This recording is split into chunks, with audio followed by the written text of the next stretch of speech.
Gladly. Well, good. So I love that we're going to break down a little bit more deep about what FISET is all about. And we're going to take it a step further, talk a little bit about how FISET can apply to a professional life. And that's where I have my two favorite people, Leung and Swede Burns, Hey. with me today. And we are going to get a little deeper on FISET. Swede, before we begin, were there anything that you pulled up for your questions, or we're having some problems with that? Let me check that right now. Okay, perfect. I will talk. There's probably some good ones. Yeah, I would hope. So, Sin, how long have you been training with Swede? Because you have been his athlete, and we've interviewed you before. You've been on one of our first, I think, 10 episodes. I forgot what episode you were on. Do you remember? I forgot. Yeah. Anyways, Sure, how long have you been training with Swede? Sheesh. How long has it been? Like 5-6 years, maybe? Longer than that? It's been a minute. I guess 6 years, something like that. Yeah, it's been about 6 years. That's crazy. And you've been running FISET, which is Swede's programming, his methodology for the whole time. As long as we've been training together, yeah. I was with somebody else prior to that for about a year, and then I think I did my own thing for maybe 9 months in between. And then, like me and Swede had met at Raw Unity, one of the Raw Unities, RIP, and we re-met on Instagram and became really good friends. And at a certain point, I was just like, I can't deal with trying to program myself and everything else that was going on. So let me find an expert. And I happened to find my best friend. I was like, hey, please help me. So the rest is history. It's kind of like. I remember you were ready to like call it quits at one point. Like your take on competing to me, you were like, well, I think I've gone about as far as I can go, and it's just not like the return's not worth it anymore to continue to compete. Yeah, and that was the first time I ever asked you. I was like, well, why don't you let me try to help you? Yeah, I was done. Like at that point, I think, and I was very early in my career, right? Like I was maybe 4 or 5 deep tops. You were elite anyway. You were at RUM. I mean, you were definitely a top competitor already, right? Yeah. It just, I think at the time, it was just such a struggle to try to, like, program for myself and work this incredibly challenging job. Like, that was the very beginning of my career. So that was kind of the time management struggle. I'm trying to think, like, because, I mean, obviously it's been a while, right? But it's been a while since you did a meet, too. So, like, do you remember where you were at then when you were stuck? Like, what was the total then? I don't really remember exactly. 700 or something like that? It was, I want to say it was something like maybe 749 or something like that. So we basically went from 7-something to like 1,000 plus. Yeah. Yeah, and that was after you were ready to tap out. Yeah. Because you never really know. That's the thing. I think a lot of times people have it in their head that they're going to have to do more or work harder or dedicate more resources in order to continue to make progress. And like they reach a point where they're like, okay, well, it doesn't make sense for me to invest any more in this with such little return. And so they pull away. Forget it. I just, when in reality, oftentimes it's not about investing more. It's about doing more of the right thing and less of the wrong thing, and focusing on the things that are going to actually give you dividends.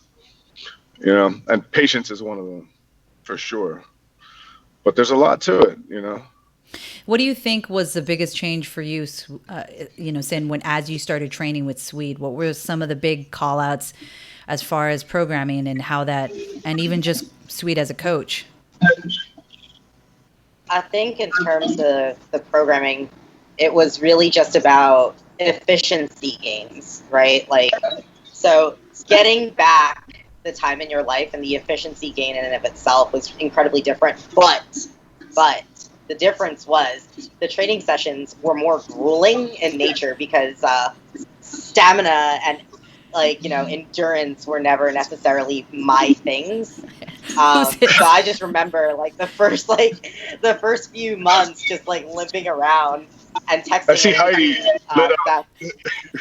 he lit up, start smiling when you said that, because it's like, you know, you know what I mean? If Like, you're you doing know. it start right, negotiating. yeah. Yeah. You're negotiating with yourself, right? Like I think, and I wrote an article about this too at some point about like when things with my family got really bad was kind of when training took like a very sharp turn for me.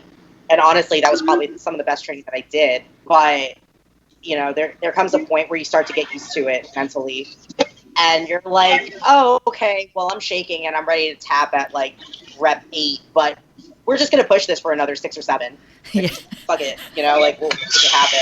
6 or 7. Yeah. Good Lord. If I get 2 more, I'm like, yay.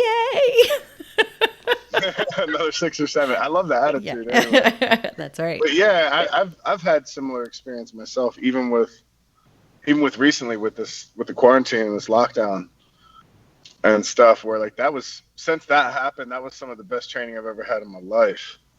Hmm. And yeah, the reason for that was the fact that I really just had to I had no choice but to turn away from everything else. You know, I live in the middle of nowhere. Yeah. You know, I'm like out here, live a very solitary life. And so I didn't really like, when it came time, everyone's like, okay, well, lock down with your families. I was like, okay, like, guess it's just me, you know. And I was fortunate enough that I had a guy who's been on my team for many years, Mike Flowers, and he was on the same page as me, where he was trying to figure out a way Yeah. that he would be able to like consistently train with all the madness going on. And I was like, bro, we need to commit that we're both going to do it regardless, and we did, and we're still doing it. You know, we went through various periods where there were a couple other people that were training with us consistently, and now they fell off. See, what happens is like other gyms opened up. You know, Yeah. you know how that works. Yeah. So like, what them people do what's convenient or easy, but like, you know, I was the only game in town for that because it's not, my gym is a private gym. It's not public. I don't got to worry about any sort of licensing or anything like that. It's like, Right. hey, come over to my house and train in my 3,000 square foot gym. Yeah. You know what I mean? So I just, you know, Totally. he and I did that. We kind of recommitted to it, and it was kind of like what you were talking about, Sen. It was. I was having trouble in other stuff in my life, like in relationships and so forth, and like you were saying with your family, and that made me do a sharp right turn right back into training. Like, that's always been the glue that's held me together, and it's the thing I can count on. You know, I would Chris love. says awesome. I would like to point out, so for, you know, I think a lot of people are familiar with FistSet in general. And, you know, you both have been on the podcast. We've talked about it several times. But for anybody who is new that is listening, you know, maybe you can briefly describe why we are saying there are moments where you question life in FistSet, and maybe just give a general a general overview of FistSet. Well, based on Sin's face and response right now, I'll hand that over to her.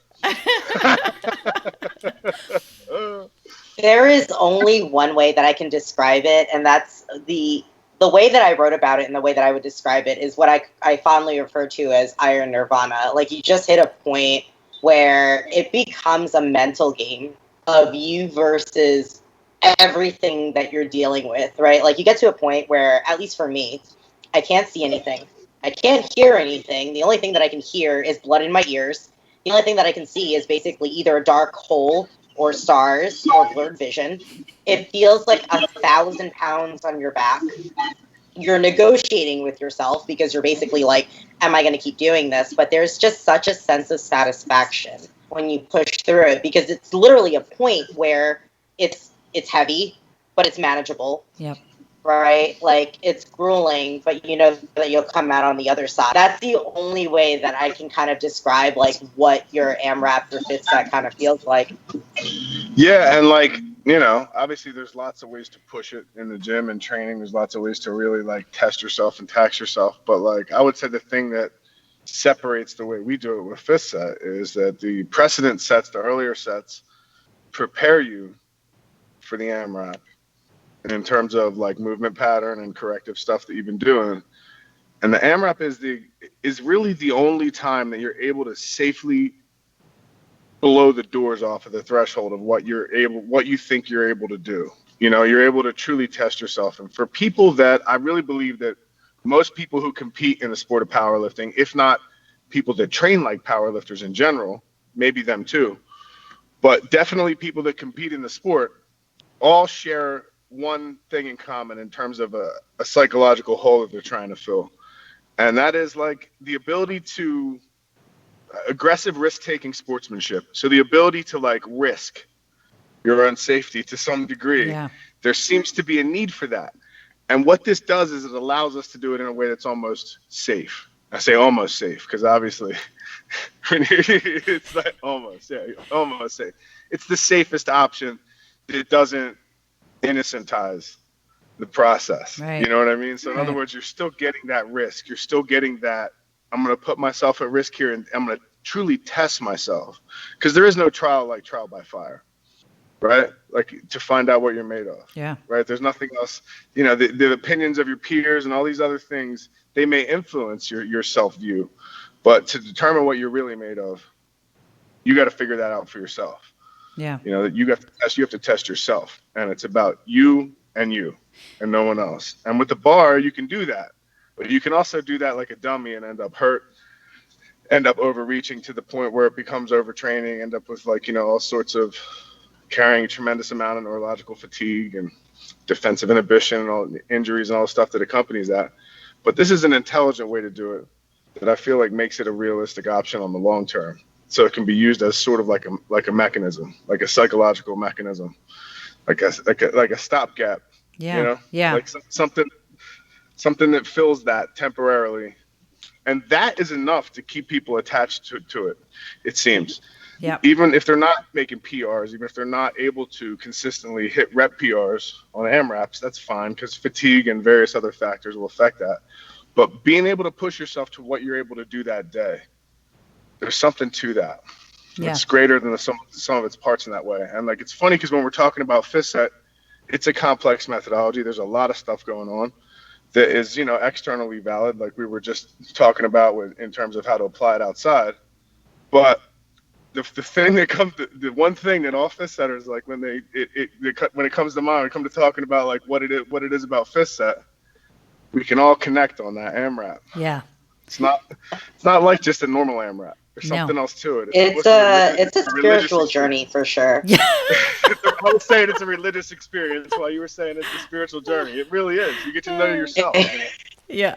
There's something to that. There really is. Yeah. And I think that what you had said is important, you know, to avoid overload, you know, any kind of neurological overload. There are limits within there, right? So we're working in either 75 to 80% to start off with these sets.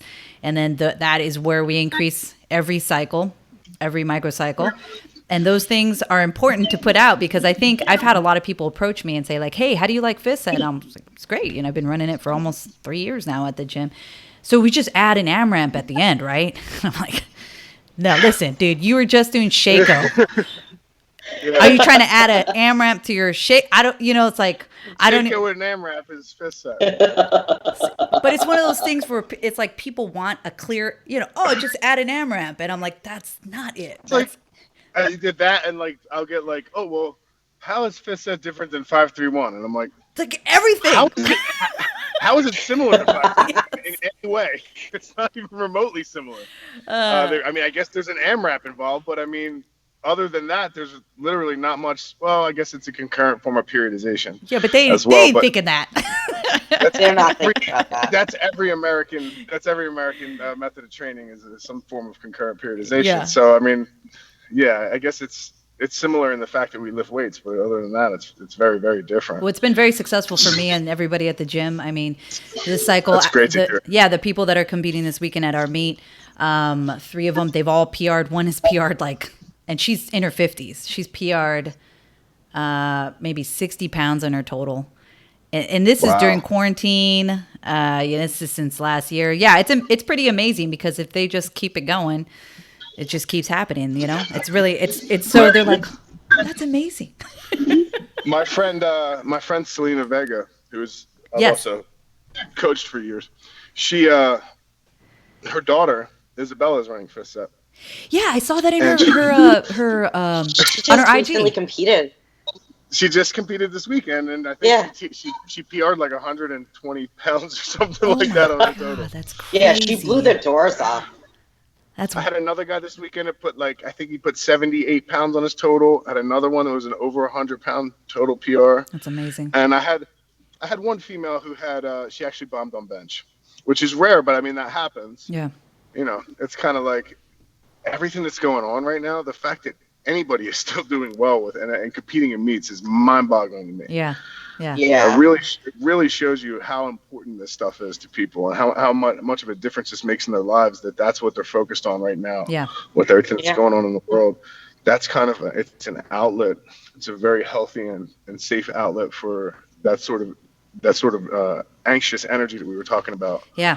For before. sure. Well, I did want to talk a little bit about how you, Swede, how you've applied it to a professional setting, because you've wrote about this before, and I would have never, ever even thought about applying fifth set methodology. Like, that's some out of box shit right there, where I wouldn't even have thought about it in that way. How are you able to apply it to a professional setting? Because maybe you can tell everybody what you do and tell me how you did that. Like, what did it do for you? How did it improve your workplace? And how you applied it, maybe how others can apply it themselves. Yeah. I mean, I remember, Swede, we had talked about this quite a bit on the phone, right? I was getting really overwhelmed. I had recently made a transition from being in more of an individual contributor role in the design space, and then moving over into management, and just realizing that there's just these gaps of things that I don't understand. So I remember reaching out. Management, right? Management is about allocating resources, right? And so is training, so is programming. Yeah. So just pointing those two out, but go ahead. Yeah, and we just got on the phone, and I was like, all right, well, what are the core tenets, right? What are the core tenets? The core tenets here are, how do you build up work capacity? How do you avoid overextending, right? So the first thing that came into mind was, all right, we need to build in work deload. That was the first thing that came into mind. So what you'll find about me is every, I would say maybe 5 or 6 weeks, I'll usually take an extra day or something, just because without that, I just can't function. So smart. And then it became all right, well, during the week, right, we only train 9 days, we have 9-day microcycles. So, all right, well, I guess that means that we're looking at, really technical, tactical things that you can really accomplish 3 days out of a week. And the other 2 days are reserved for things that require far less mental capacity in that direct way. So what are your strengths and what are your weaknesses, right? And where exactly do these things, how do you allocate these things so that they make the most sense and they're the most efficient? What do you delegate? Because this is not the thing that you're primarily great at, so you delegate that away, right? Why do you hire a coach? Because, hey, guess what? I'm not an expert in programming. Right. So those were another thing. And I think also in terms of learning new skill sets, so for me, it was a lot of, all right, well, I have to learn how to do certain things. So what's the best way to do that? All right, well, I guess we're just going to have to sequence it so we don't spend, 100,000 hours a week overextending, freaking out, looking it up, trying to take a class. I guess we're just going to rotate this and we're going to sequence it accordingly. And that's how we'll practice our skills. So from being able to do that, I built frameworks around a lot of different things. And each skill you develop, right? When you set up in terms of how you were saying sequencing, right? And I apply this you can say I'm crazy, whatever. I apply this to every aspect of my life, and including I'm autodidactic, which I know is pretty rare, but there are some people that are also, that are able to be self-taught and so forth. So look at what they do in universities, right? There's always a sequence, and everything that you learn in a given sequence, right, is meant so that this skill that you've developed is going to feed into subsequent skills that you need to develop. Yeah. And without that one, you can't get to the secondary, to the tertiary. You know what I mean? Yeah. It won't make any sense. Yeah. And so that's how I approach the capacities that we focus on throughout the course of a macro cycle, or the 6-month macro cycle model for fifth set, which is, a little more like 7 or so months when you bang it out when you look at a peaking cycle and so forth.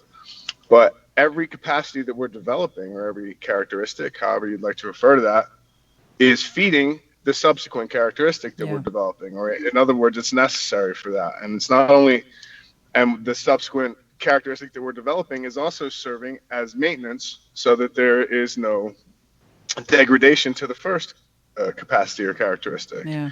So, and so it's the same thing with any type of learning model, with any type of business model. That's just the sequencing aspect of it. Yeah. Like how you lay out a sequence. You have to have a plan of action or you're just going to walk in circles. Yeah. Yeah, and, I always try to explain those kind of things where we talk about, I have a lot of new people, right? So we run them through a lot more hypertrophy. So we walk through the hypertrophy, right. Then we turn into strength. But for people who are not familiar with those sort of ranges, right? So why would I do 8 to 30 this many weeks out versus 3 sets of 5 or, and so really talking about building those and talking about the sequence of it. And it's like a lesson plan. We're kind of tracking you and moving you along so that you can be as strong as you can at the end of this. And not only that, it sort of repotentiates your ability to do new things. So to start over again. Right. Mm-hmm. So obviously you're not going to keep taking the same classes again and again. Right. Because hopefully you learned it. But once you finish something and you actually have a good holistic understanding of whatever that topic or, category is, you carry that with you into subsequent, for lack of a better term, macro cycles. Yeah. So that lessons that you've learned, you learn these lessons throughout FISSET, you learn these lessons throughout education and in business. And like in terms of allocation, like you were talking about before, what do you delegate? Where do you allocate resources? It all comes down to one word: efficiency. What's going to be the most efficient thing? Like for example, I just hired a guy to do the plumbing for my new shower room that I'm putting in my house. I could do it myself. I had intended to do that myself. But when I asked there's only so much Swede. You know what I mean? Are you sure about that? I am absolutely certain about my own finitude. There's a limited amount. Which is good. There's a limited amount of me, So and does Swede what's the best use for Swede? Is it using a wet saw to cut up a floor so I can put plumbing in it? Or is it something else? Yeah. I think it's something else. So it's like, I do struggle with, like everybody, staying on task and so forth. Yeah. But if I don't have a plan of action, like I do, we've talked about this before, how you have lists, right? Lists upon lists upon lists. That's it. Yeah, right. I think anybody that's high in trait conscientiousness probably has a habit where they make lists of some kind, either in their phone or handwritten lists or so forth. Like you're gonna be, because otherwise you're miserable. Because at the end of the day, you're like, what did I get done? No, Doesn't seem like enough. Doesn't seem like enough. You'll never be you'll always be upset with yourself. But if you look, you're like, well, I did this, this, this. All right. I have a productivity calendar, and it's a 5-minute productivity book. I was never one to kind of stick to something like that. But prior to COVID, it was awesome. So I laid out what I needed for the week, and then daily it was great. But then once COVID came around, kids were home. I can't figure out when they're going to come in. I can't predict it. So it was like I have to be okay with the unpredictable. But I was laughing the other day because I said, if I die right now, on my tombstone, it would say, put it on the list. Because I'm always telling my kids, put it on the list. You want something? Put it on the list. You need some? Put it on the list. I have a different list for things. And so but don't blame me if I go to the store and I didn't buy the drinky yogurts that you wanted specifically, because I don't rely on my memory. Memory is a very, it wasn't on the list. I think for me, I use the Eisenhower matrix, which is pretty much, so I can't just make the list. I have to prioritize the list as I'm making it. That's right. Otherwise, it's like what goes first? What's next? What is not going to be done, and what do you delegate, right? Yep. But I wanted to pick up on a point, though, to kind of close the loop. I think the other thing about FitSet that we don't necessarily always get a chance to touch on is long before I ever coached my first person, right, Swede? I followed you all over the East Coast, helping out at meets, handling people, and learning the ropes, right? But all those coaching skills ultimately transferred into my professional career, which kind of ultimately breaks down to me, talking to my junior designer and figuring out all right, well, how do we get you to develop? How do we build your work capacity? How do we get you to be able to be okay with working on this one design with the same amount of enthusiasm or freshness from the first iteration to the 20th iteration, right? Like those were super valuable skills that I also grabbed kind of from our time together and like that experience that I've definitely transferred. Did you tell him 55%? To 55%, I want to give him some percentage. I actually went, believe it or not, one of the biggest things that I understood, right, like from talking to Swede and working on those books and talking about templates is understanding that you can balance long-term objectives with short-term deliveries, right? So understanding how to sequence work and understanding how to not fatigue people. So if you're banging your head against the wall for your 5th week working on a project, guess what that means? You should probably not be working on that right now. And there's something else that also needs. Yeah. So let's sequence that accordingly. What can we do? How can we negotiate with the person that has to do the work so that they're still going to do their best job? But what we give them, or what's part of that negotiation, what we're going to give up to them or allow them to have, is not going to interfere with the long term. Yeah. Right. While simultaneously building up their confidence, right? Yeah. Because confidence. Right. Well, that's the thing. I mean, confidence comes from not hating what you're doing, also too, because you can be.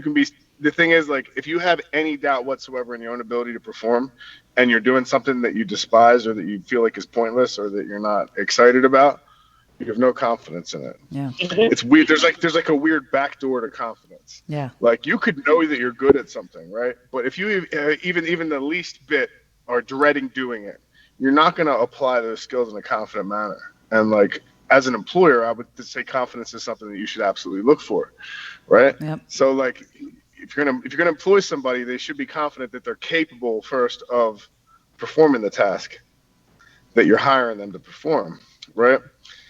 There's so many different applications for this outside of the conventional in terms of the way it was written. It's a system. It's a system. Yeah. All systems, if they're designed well, should be externally valid to anything that's even similar. Yeah. Right. Yeah, they should be scalable, they should be flexible, and they should be extensible. And I think even to that degree, right, your point about things like confidence, I spoke to a friend this weekend when I was thinking about like how to spin up evaluation frameworks.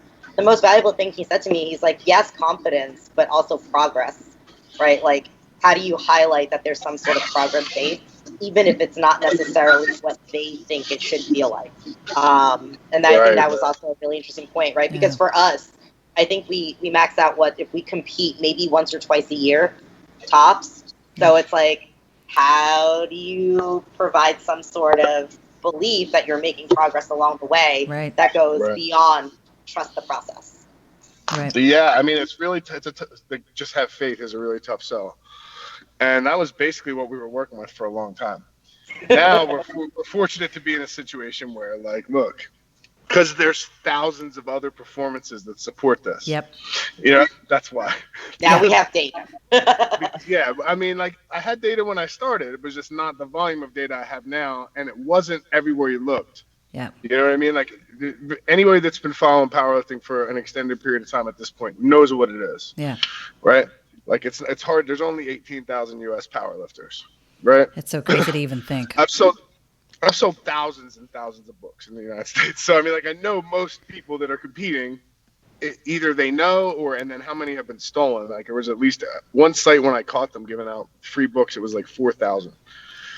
So, like, yeah. So think about how many people that are, the point is it's reached almost critical mass, I would say, in terms of that community and that population, the powerlifting population. So, and that's very good for a number of reasons, but the most important reason is it's very easy to find other people who have an experience with this that they'll share with you openly. Yeah. And almost always it's positive. If they didn't try and change it or do something that was dramatically different from the way it was written, it's going to be a positive result. Yeah. And that supports it. So that way, it's a kind of a proof is in the pudding situation. Yeah. But for a while, it was like, we got to kind of, because now what I did was I knew if I could like trick people into just trying and doing it, they would be happy with the way it worked. Yeah. Right. So I like how you said it like that. Like, we just got to trick you into Guilty. The idea of like, well, you can PR on the AMRAPs, but like, do I care if you PR on the AMRAPs? No, I don't care. No. It doesn't matter. It still works great. Yeah. By far, you're meeting Like in terms of, do you want to get stronger and perform better? Just do the method. The AMRAPs, you could even cut them short. It will still work great. Right. Now you'll lose the psychological component I of that, agree. though. I agree. If you don't push past that part, Yeah, you don't win the day right, like Sin was talking about. Like you definitely have right. something fantastic when you come out of that and you're unhooking that belt and you're breathing so hard on the floor. For 10 minutes, yeah. Yeah. Of like, did When I you're die? Did breathing I on the die? floor, I'm usually just collapsed on the floor. Well, I've seen how much you Yeah. squat. I ain't in your realm of view, okay? Yeah, dude, I understand completely. Believe me, I'm like living. I'm like breathing as heavily as I possibly can for like 5-10 minutes afterwards. But there is a sort of bliss to that because you know that you've. So like, I want to say, spending yourself on a worthy cause, is the most fulfilling thing that a human can do. To know that you have truly spent yourself on something that you've decided was a worthy cause, not other people are telling you. Yeah. And so that feeling, while it may only be a few minutes or 10 or 20 minutes a week, it's enough to get you through. And for me, the biggest thing with these AMRAPs and so forth is I don't care if you PR, I don't care what happens, but what I do care is that you don't leave anything on the table, in terms of like you could have done more without breakdown. Yeah.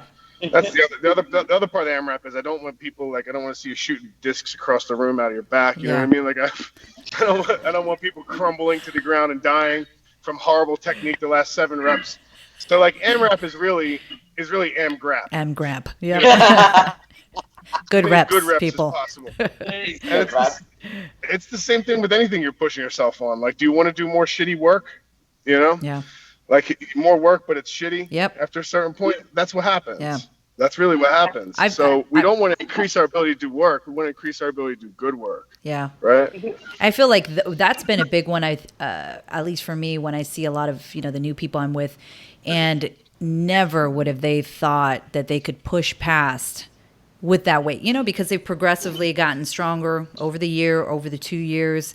And they're like, I could have never imagined that I would have done 15 for this weight because it was so not in my even thought process. And so the confidence that comes with that and just, leaving the gym feeling great. And most of the people that work here, that come to my gym are engineers, nurses, people who are in high stress jobs. They do very, very draining mental stuff, but they come in and they release and they love it. It's fantastic. Yeah. And like you were talking about the long term, right? Yeah. Like we're like, I'd never that ever be able to hit this many reps with this weight, like 6 months ago, I wouldn't have believed it. That's one thing. But how about like in a session? Yeah. How about like in a session when you're like, I'm going to get like fucking 3 on this AMRAP day. And then you do 9. Yeah. Right. Or 10. Yep. Or something like that or whatever. Yep. I can't believe I just did that. And it does teach you something about yourself. Like it's a tool. And I mean, all training is a tool, but specifically the way this is set up is it's a tool that allows you to learn about yourself. It's almost like a way to communicate with your own abilities. And you don't believe someone else can tell you, I know you can do anything you want, and you're like, yeah, of course, yeah, I know that too. But like in your head, until you try some shit that you weren't sure you could do and actually do it, you don't know. Yeah. Totally. You don't know. And it's important for like I'm a big fan of the individual, Yeah. I believe that each person has their own experience and those experiences will shape who you are, what you become, what you allow yourself to become. And it's very important to have that journey into yourself to figure out what you're capable of, how strong you can be, not just physically, but emotionally, psychologically. I would love to talk a little bit about what y'all are doing for quarantine. So how you are trying to make your training happen. Now, Swede, you do have your own like gym, so sorry. But I know personally that Swede went to, that Sin does not have the same capabilities as you. And that she did some crazy like home, you set up your whole deal and I love it. And I think a lot of people have been doing that, right, this whole time. So maybe you can talk a little bit about how you might have had to adapt your training because you're limited on certain things, right? So you probably have, you have a bar, you have pretty much a bar set up and a squat rack and a bench. What else do you have and what else have you done? Yeah, so when, when quarantine first started happening, I was like, all right, let me spend a few months at my brother's house in New Jersey with my parents. So then I wound up in a house with 7 adults, a 2-year-old and a 13-year-old. And my brother was like, how are you going to train? I guess we're just going to have to build a squat rack. And we're like, oh, we can make one out of wood. So my brother ended up building a squat rack for me. Legit. And we bought a barbell. And then we made wooden plates because we couldn't find plates anywhere because everything was already 2 to 3 I did not know you made like, wooden plates.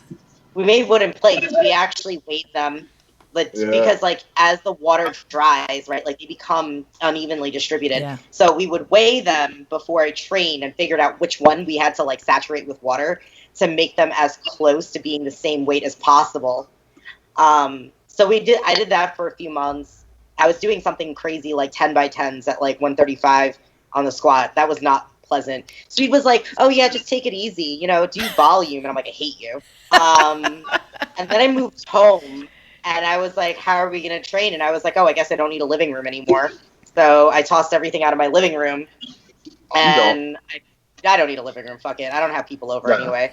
It's just like my boyfriend comes over and that's pretty much it. So I bought like a cheaper squat rack. I brought back the bar and then I bought like the bare minimum amount of plates that I needed. So I think I only have about maybe 330 pounds worth of weights at my apartment. So I'm in my railroad apartment. I don't have a living room. It has been replaced with a squat rack and a landmine attachment and a bed. Because I'm like, you know what? We don't need anything else. No. We're okay. No. We'll figure it out. And I think that's one of the best things about the system, right? Like, if you have to do something with the bare basics, you can fucking do it. Yeah. That's like having like a reverse hyper would be great, but I don't need it to survive. Like I can still make this work. Yeah, for sure. I mean, it was born in the land of improvisation. I was just gonna say. Yeah, I mean, like the method was to developed. Put it delicately. Yeah, like there was really prison nothing available except bars, and very, very like in terms of how the incremental weight increases went, like. Sometimes it was like tying horseshoes on to the bar, doing like side raises with a couple sets of horseshoes, things like that. Like, you know what I mean? Where these were incremental increases, and that was what was available. That was what we had. And you'd be really surprised when you don't make excuses for what you have available to you. And this is a lesson for life. And when you take the resources that are available, as meager as they may be, as insufficient as they may seem, and do your best to apply them completely, I promise you will be surprised with the outcome, with what you're able to accomplish. But it's human nature to pick apart what we have available is not enough. Yeah. Mm-hmm.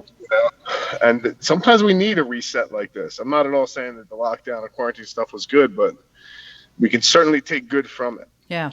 I think it's great also in evolutions. I mean, you have a part in there for garage gym training. So for those of you who, if you're interested in Fifth Set, what is it all about? There are 2 books available. And I believe it's in Evolutions that has the breakdown in the garage gym, right? So he has templates at the end. So even if you don't understand. Even in the OG book. Yeah, in the OG book, There's templates in the original one, Yeah, so if which I think is great because then you're able to take your garage gym because I think a lot of people have adapted their own life into the garage gym. And you're on the East Coast, which is still, you guys have a lot locked down. In Alabama, everything's open. We just have to wear a mask. But the South, we rock on. So it's all same. They just oh, is it? Okay. That's what I heard. Started gyms in Long Island. New York City gyms are still locked down. So, hey, you know what? Even if they open, I'm good. I'm just going to stay in my apartment because I was tracking to Brooklyn. You remember that, Swede? I was tracking to Brooklyn to train 3 days a week. So I was traveling an hour and a half on the subway, on the train, one way. Jeez. And it was like 3 hours round trip in order to train. So I'm like, well, whatever. I can't pull right now, but I don't really care. Like, I'll deal with that. We'll figure it out later. Oh, yeah, that's right, because you're on the second floor, right? I'm on the first floor, but I'm still in an apartment building with wood floors. It doesn't matter anyway, because my squat will be monstrous by the time I get out of this. I'm not pulling right now either. I mean, I have plenty of room and equipment. Way to brag. I'm just, look, like you were saying, I mean, it's the same thing for me. Like, what do I have? Like, okay, my building is like 9,000 square feet, so it's monstrous, right? But what's in it? Equipment to lift weights, right? Books. And you've Kitchen. seen my fridge, Sin. You've seen my fridge. There are It's, what mashed is it? potatoes Whiskey and whiskey. and mustard. Yeah. Yeah, it's whiskey and mustard. No, That's like what I have. there was mashed potatoes last time. That was, yeah. I mean, it's been years, but yeah, I did have mashed potatoes. At that time. It's such a bachelor pad. You look at my house, it's like so much like Tupperwares. Like, what are we eating today? We're doing leftovers with that leftovers. Like, it's just The touch of a woman, but I just don't have it in me. You know, Yeah. I've been working on like me too, though. If I lived by doing like myself, projects. it'd be different. Yeah. If when you live by yourself, it's like Yeah. it's just when I lived by myself, it was the same thing. I was like, screw it, I'm just gonna go out and eat. I currently live Right, by myself, right. but the problem with me is it's a convenience issue. Yeah. And I hate spending money on eating out and not having the experience of dining with other human beings. So what ends up happening is me cooking off like 4 pounds of chicken at 2 o'clock in the morning and shoving it all in my fridge and being boil like, it and drink it. You know? yeah, you're making chicken shakes. Just boil it and blend it up. No, I can't. I remember the I'm in a first time hurry. you showed me that, and Yeah. I was like, oh, who's ever I'm in a hungry? You just He always puts it on his IG too. Like no one's hungry. No one is ever hungry. You just eat at a certain point. You're like, all right, I have to eat. It's part of It's on part the of like the list. regimen. Yeah, it's on the list. It is both urgent and important, so you just do it. it's in that top quadrant. It's Okay, that top left quadrant. before I Like, leave I you have my guys, little, actually, let's see. you got me this backpack, Sin. Remember? Is that your backpack of books? Is that it? No, It's- does he have a chicken shake in there? It's books and shakes. At least it's not in the garbage bag anymore. I was like, yo, is that where you keep your books? In the garbage bag? And he's like, yeah. So, yeah, don't say nothing, Sin. Don't say nothing. I'm not saying anything. I'm not saying shit. That was what she said. That was why I ended up. Well, it's such a That's like man. you had the backpack. It's such a man.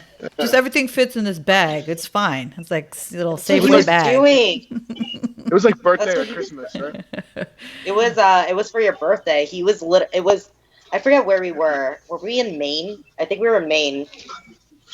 Yes. And I was looking at him because we were both getting on a plane. At the And I was airport, like, yeah. what are you doing? I'm like, why do you have this plastic bag? And he's like, this is all of my stuff. And I'm like, why is it in a bag, Swede?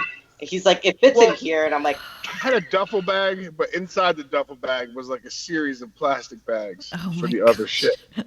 You know, like So cosmetics. we need you to level up. Like you need to have like an LV toiletry bag, you know, with like some like I could just see you with something like that, you know? I don't know. Dave We at made- FTS, we made one step Dave up. Dave gave me a nice travel bag. That's what I use now. I did From see Elite that. FTS. You had some picture of something and I did see that. That's It's it. very That's nice. now. It is. It's like all these little pockets and compartments for different shit. I can Pockets? fit my CPAP. I can fit my CPAP in it. It's great. it's a life machine. Be- Life machine and a Before death I machine. let you guys go, is there anything you want to add to this podcast about Fifth Set or anything to that nature? Can I go? I would say shout out to Evo on Paper Rack. We launch it. When? Almost there. Very excited for that. So they're talking about the new evolutions that's going to be on paperback. Swede and Sin are working together with Sin. You're taking care of. I'm actually not sure the graphics. She does the I- design for the whole book. Okay. Yeah, I'm putting it together. Oh, I am that's awesome. honestly the one thing that I would say is if you've ever run it's that or really any systemized training, I would encourage you to find a way to abstract the concepts and apply it to your real life, right? Like in a way it sounds insane. It sounds like you're dog fooding it, but life is so much easier when you capitalize on efficiency gains and you waste less time on shit that you can automate. Yeah. I would say that throughout this entire quarantine and throughout my career progression, that's probably been the one thing that saved me. That's great. Yeah, automating things has opened the door for me. Has allowed me, like doing these systems and so forth, has allowed me to get involved in so many other things, including writing more books. Yep. It gives me time to do stuff like that. It gives me time to come up with new products. I'm going back to school. I'm going to go to law school. So crazy. So, like, you know what I mean? There's things that, like, I would never be able to do that if I also had to worry about like individually figuring out 8 million different little problems throughout the day. Yeah. So instead, a lot of those things can run on autopilot. When there is a bump, I'm like, okay, well, there's something wrong. It's either this, or this. Yeah. So it's, you know what I mean? It's not like I got to start from scratch every time. Yeah. We know what problems we're going to run into, and I'd like to get to that level in other domains in terms of systems, like legal, psychological, and so forth. That'll I be would interesting to see, because I think once you kind of grasp the concept, like maybe some people listening, they don't understand FISET yet. So they're kind of like, well, I don't know how, okay, I could see like blocking out time and things like that. But I think once you grasp the concept, you're able to see, okay, I see what you mean by not burning out and adding things in a way that is efficient and not overtraining, when it comes to your professional career or skills. Running it for a while helps right. with that. Yeah. You learn those little lessons. Yeah. It's like almost like you can read the book and get nothing from it. Yeah. And then you can run it for like 10 weeks and go back. Yeah. And you're like, oh, this shit makes sense now. Yeah. Well, this is how I'm able to do those things I wasn't able to do before. This is why I can recover when I couldn't before. Yeah. Because of I was spending too much of those resources on other things that were not going to yield as much in terms of dividends for what I need, for what the goal is. Yeah. And I do want to say that I personally have printed out the PDF books, so they're not necessarily books, but I mean, I keep them right here at my desk because there's so many times that I'm like, all right, I don't like everything on a computer, contrary to how much I use a computer, but I print them out. They're all like labeled, bent eared, and I constantly am going back. So I don't want people to feel like, oh, I'm going to just wait for the evolution copy. But I mean, I printed out staples, I got it done. So if you really want to do that, I highly encourage you to try it out. If you are following another program, you want to try something new, you got to give it some time. I highly recommend FISET. It's been something that I haven't turned back from, and I've done a bunch of different ways to program. It's just, for me, the easiest. And it's been, as a coach, it's been the easiest. I feel like I waste less time about programming because it's so simple, and I can do more in coaching, if that makes sense, because it's so systemized for me, so that I'm able to go, follow this. As a coach, you want to give tech correction. There's a lot of other things you're concerned about. Programming is one piece. And, now I would say a lot of people don't give enough credence to what that piece is, or the value of it. But programming is extremely important, but it's not coaching. Right. It's something that should be, they're inextricably linked the two. But it does get in the way of coaching if you're constantly worried about adjusting the program. Yeah. And if you're someone who's trying to figure this stuff out for yourself and you're trying to auto-regulate and how hard was something, and there's just so many other factors that are, to put, for lack of a better term, unnecessary. Yeah. You don't need to do that in order to make progress. Like, you have to ask yourself, like, what is the most important thing? What's the second most important thing? What's the third most important thing? If there's other stuff that's ranking above those items, in terms of the way you're executing, that's probably an issue. My advice would be, give it 6 months. Commit. Dedicate 6 months. If you're not willing to commit to something, you're never going to do well with it. And that goes for anything in life, business, relationships, training, anything. If you're not willing to commit, and there's no commitment without sacrifice, right? So what does that mean? You're willing to sacrifice in order to get an end that you desire, right? It's a lesson that applies externally to everything in your life. Yeah. There's no way to get anything worth having is going to require commitment, and so it's going to require sacrifice. I think the one thing that I want to add to that, having been a person that's been on both sides, right? Like both as a coach that learned under you and as a lifter that continues to train with you, it also teaches you how to live intentionally and how to be like how to do things with intention in every aspect of your life, right? So if you're choosing to do something, it's for a purpose, and it's not just willy-nilly, like, oh, this is just a thing that happens to you. I think there's a lot to be said about living your life with intention. Intent is everything, because it's there whether you know it or not. But at least if you're conscious of it, if you're aware of it, then you can control it. Yeah. Yep. Because not making a decision is still making a decision. Yeah. Not choosing is choosing. Yeah. This has been fantastic, guys, and I thank you so much. It's always a pleasure. Thank you. And the next time, who knows? The next time we'll probably, politic about something else. Like, I can't wait till the book comes out. So when that comes out, maybe we'll touch base about that again. But Thanks again. Give us a month or so. Yeah. Or two.